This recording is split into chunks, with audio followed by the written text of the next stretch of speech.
So is it worth playing Mist of Pandaria Classic, and should you be looking forward to this upcoming expansion?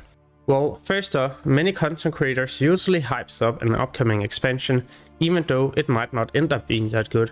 But it's obvious it's being done like this, as it's their job, or well, it's generating them more revenue if they're also getting more viewers and promoting the new content where there is going to be a lot of viewers. So is Mist of Pandaria actually fun? Well, that's a difficult question to answer right away, but I will do my best in this video. First off, Blizzard quickly add a discount when they introduced original Mist of Pandaria, as they saw a huge drop in the subscriptions, and this could be a warning sign for Mist of Pandaria Classic, because why did so many people all of a sudden decide to unsubscribe? We also saw the same case with Cataclysm and the second time with Cataclysm Classic. But there could also be different reasons for this happening in Cataclysm. I mean, we have also got the 20 years anniversary realms, where a lot of players were simply so excited to start a fresh journey. Alright, so with that being said, let's jump into the positive and negative things I've discovered in this upcoming expansion. The Monk is the new class, and it's perfect for those of you who has not been playing for a long time, or simply some of you who would like to try Classic for the first time, as this new class will start at level 1. So you won't be behind, besides on gold, finding a guild, and of course also a couple of other things. But the positive thing is that you will be able to play this character in the pre-patch. Yeah, you can get this to level 85, you will probably also have some time to farm gold, some leather transmog items, and finding that guild. And like it wasn't enough, the moment you reach level 20, 30, 40 and so on, there's going to be different quests you can do that will increase your experience gained by killing enemies and completing quests by 50% for a couple of hours. But you can stack up this buff, also because there's going to be a daily quest, so a maximum of 24 hours where your experience is going to be increased. Now that I'm already talking about the pre-patch, it will also introduce some changes, or well, reworked low-level dungeons, as some of these will be changed and it's going to be kind of refreshing, especially if you would like to level up an alt character, as it will give us something extra to enjoy as we're leveling up. These new reworked dungeons will introduce new bosses, new loot, and also new mechanics that will be important to know about for two specific reasons. They can wipe you at low level, but also at max level, at least when you get to level 90, and you can start doing these on heroic mode. I have a positive and negative thing about this. If we start with the plus, well, I'm glad the dungeons are going to be a bit more difficult, so we cannot just pull the entire dungeon AoE or will not even die at all. The negative thing is that as you're leveling up, you will then once again have to do this at max level for your pre-raid biz. And you probably have to do this dungeon on many of your old characters as well, and also throughout all of the expansion for farming valor points from random heroics. But then again, it is what it is. I mean, there will be plenty of new dungeons to enjoy when you reach level 90, and those will definitely also be a bit difficult, especially with all the new mechanics you haven't seen before, in for example Cataclysm or Wrath of the Lich King. But the moment you know the fights, and as you're getting better gear, it will also be a walk in the park. Yeah, even on heroic mode. But then again, the moment some of your party members doesn't know the mechanics, it will either kill them in next to no time or even cause a wipe. So it will require practice and also some decent gear to be able to rush through every single dungeon. The moment you can start doing this, you can then enjoy a new thing that I'm looking forward to in Mist of Pandaria: challenge modes. Challenge modes are also way more difficult, and there will be a timer in these dungeons that you will need to beat, at least if you would like to get the rewards. If you manage to beat the gold timer and you do this in all the different dungeons, then you will at the end also receive an amazing unique transmog set for your specific class. And I gotta be honest, they are looking amazing for most of the classes in the game. And if there's a specific class that you would like to see, then simply go to the description. Down there you'll find my class changing videos, and in those videos I will also be showing you this specific set. To be honest, then I'm looking so much forward to this, and I believe it's also one of the more positive things about Mist of Pandaria, because we can challenge ourselves and even beat a personal timer or break the record time on your server. So you will be able to compete and also do one more additional thing compared to what we were able to do in Cataclysm. In fact, there's tons of different things we can be doing in Mist of Pandaria that will be brand new compared to what you have been able to do in previous expansions, and hopefully also Raid Finder from the beginning. Because in original Mist of Pandaria, Raid Finder was simply in the game from the beginning. Even though it were in the game, then you couldn't do all the new raids. No, these were gated behind different wings, which would slowly unlock.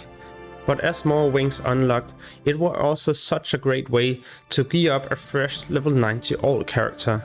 And I've done it quite a few times on private servers, simply as a preparation for Mist of Pandaria, but also for the sake of this video, and I gotta be honest, it has been such a great way to gear up fresh level 90 characters, where you don't want to continue running the same heroics over and over.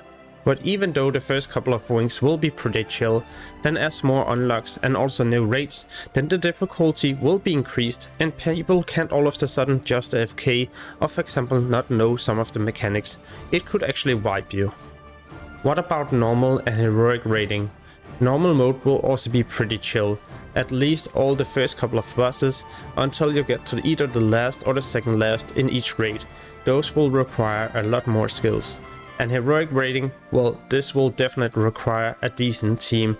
It's going to be difficulty equal to probably heroic raiding in Cataclysm. So once again, I have a positive and negative thing to this topic. Starting with the negative. If we're looking at all the casual players, then if it's going to be too much of a challenge, you could also see a lot of players actually unsubscribing, especially if there isn't going to be looking for raid in the beginning. If we're looking at the positive thing, well, it's also good that it's going to be a bit of a challenge, because it feels a lot more rewarding when you're then getting your first couple of heroic items. And if there's going to be looking for raid in the beginning anyway, well, then people can simply slowly progress, starting with looking for raid, hopefully finding a guild, doing this on normal, and eventually heroic raiding. Now that I'm already covering positive things, then I would also like to highlight one big change. Loot specialization. If you're going to tank a raid, but you would also like to gear up your healer specialization, then you can set your loot specialization to healer. And the next time you receive a personal loot, it will then be for healer, even though you're currently tanking the raid. And this is an amazing change, especially if you don't really need any kind of gear for your main spec and you would like to focus on an off spec. And with the new bonus roll, gearing is also going to be a bit easier, at least if you have some decent RNG. So my overall raiding experience so far is way better compared to what it has been in Cataclysm. But what about my leveling experience from level 1 to 90? Leveling up is getting easier as we're getting better spells for solo leveling, being able to run as many classes as you're casting, and on top of this also auto learning spells whenever you're leveling up. So you won't have to go to a nearby trainer to learn new upcoming spells. This is not only a nice change when you're leveling in the open world, but also when you're going to dungeon farm with many people, as none of you will have to spend any time going back to the trainer. And if you just have yourself a couple of heirloom items, you should also be set and not have to worry about gear that much. Talking about heirloom items, there's also going to be the new heirloom legs, which increases our experience gain by 10% more. So yeah, leveling will be easier. Also because as you're killing enemies, you will not have to constantly loot each individual one. Because a new mechanic has been introduced, mass looting. When you're looting one creature, all nearby enemies will also be looted. And with the new talent system, it's going to be a lot easier for you to choose what you would like to pick, and you won't have to choose a new talent every single level. Instead, you will have to choose your first talent the moment you reach level 15, and you can choose one out of 3. And this will be the same case when you get to level 30 and every 15 level. When I tested leveling in the new Mist of Pandaria content from 85 to 90, I also noticed something immediately. It was so easy to follow the different quests, and also at what time you would need to swap to either a new zone or simply a new location. The good thing is that you also won't have to spam dungeons over and over to level efficiently. Questing will definitely give you decent experience, but you're also being rewarded with reputation at the same time, so you will save a bit of time when you get to level 90, as you won't have to farm as much reputation. The world also feels more alive, at least when we're going to level up, because unlike Cataclysm, then you won't be able to use flying mounts from the beginning. You will have to reach max level before you will be able to learn this at the trainer. Another reason why the world will feel more alive is because of the world bosses. These can be done once every week, and there's a total of 2 of these in phase 1. But because they're going to be in the open world, it's going to be a massive change compared to Cataclysm and Wrath of the Lich King, where you had to enter a raid to kill one specific boss every single week. With all the new class changes, for example new spells and abilities, PvP is going to be even better. Yeah, like you can see right here, rogues will for example be able to shroud their friendly players, so you can open up with a sneak attack. And with all the new class changes, PvP is definitely going to be a lot different compared to Cataclysm. Many people usually say that Mists of Pandaria were also the peak for PvP. In one way I will have to agree, because even though we might have many different classes, then I don't feel like many of them actually reminds of each other. I do know there will be many classes with the possibility to be healing, but then again, CC wise, but also gameplay wise, they will definitely not be the same. Unlike retail, where I felt like all of a sudden when we got to Draenor and so on, many classes actually reminded of each other, also because many spells and abilities were being removed from the game. With the introduction of Monk, you will also not only be seeing flag carrying druids and rogues, monks will definitely also be doing pretty well, so if you would like to play a new kind of flag carrier, well then Monk might be the class for you.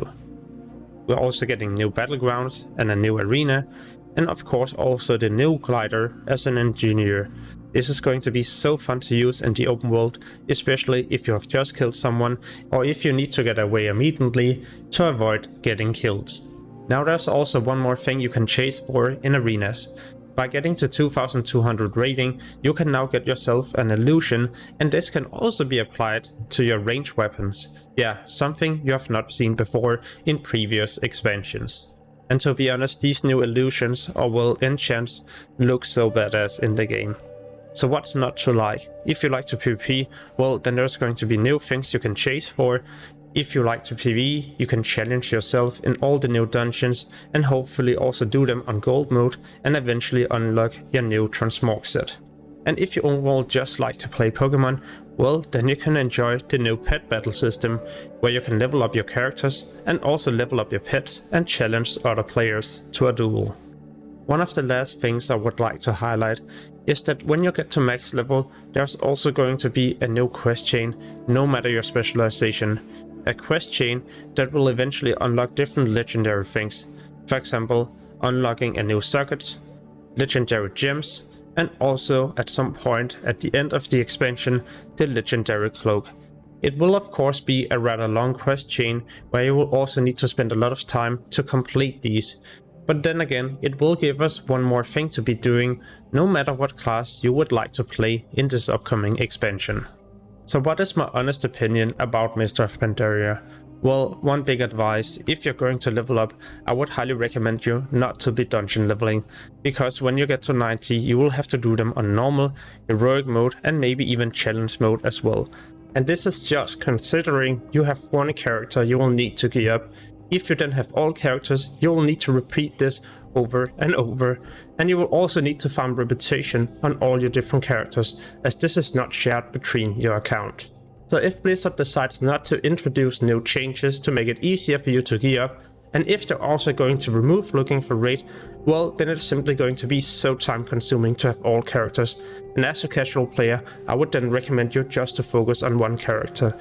But if Blizzard decides to keep looking for raid in the game, then don't worry, you can easily play all characters, as it's such a quick way to gear up your character. If I have to give this expansion 1 out of 10 stars, it would probably be close to 8. I do really like all the things you can enjoy in the game, especially also at max level. And because the game is so casual friendly, then it's simply also scoring a bit better, because I could see many people actually enjoying this expansion. And because the monk will be playable in the pre-patch and also starting at level 1, well then you can start as a fresh player and not be behind. And this is such a good thing, especially if you have actually been considering trying out Classic for a long time. If it sounds tempting to try out Mr. Pandaria or the new class, well, then I would highly recommend you to also check out my monk review. Here I talk about the class and the positive and negative things about it. Remember, you can also check out all my other Mr. Pandaria videos on my channel, and I will also be posting a lot more anytime soon.